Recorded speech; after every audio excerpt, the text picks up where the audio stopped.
Bonjour à tous et bienvenue en Suède. Vous êtes tenté par une aventure au pays des élans ou vous voulez simplement en savoir un peu plus sur ce pays et ses différences culturelles? Alors je vous invite à écouter des témoignages de francophones qui vivent dans ce pays.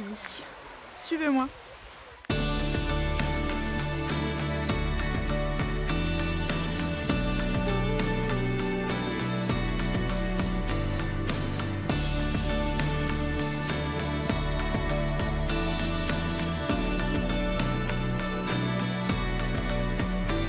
Aujourd'hui, je vous emmène dans la région Halland, au sud de Göteborg.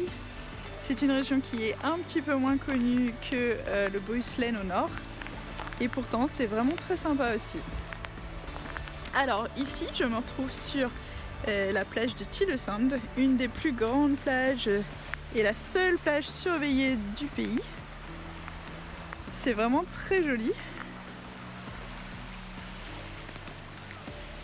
Elle se situe à Halmstad, une ville d'environ 100 000 habitants, où nous allons aller retrouver Nicolas qui va nous parler de sa vie ici. Suivez-moi.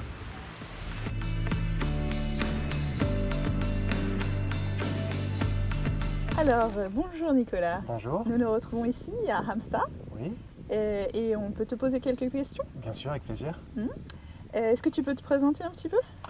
Donc Nicolas, j'ai 38 ans, ça fait une dizaine d'années maintenant que j'habite en Suède, et 5 ans que j'habite à Halmstad, au sud de la Suède.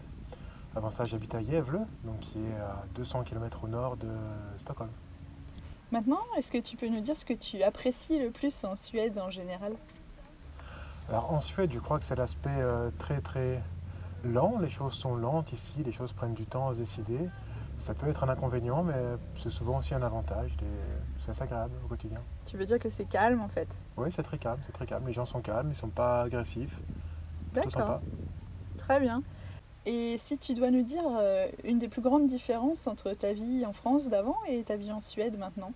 La plus grosse différence, qu'est-ce que ça serait? La plus grosse différence, je pense qu'en Suède, on peut se dire que tout fonctionne. Une fois qu'on est dans le système, qu'on est rentré dans le système suédois, tout fonctionne très bien, on n'a pas besoin de réfléchir, tout fonctionne avec le téléphone portable.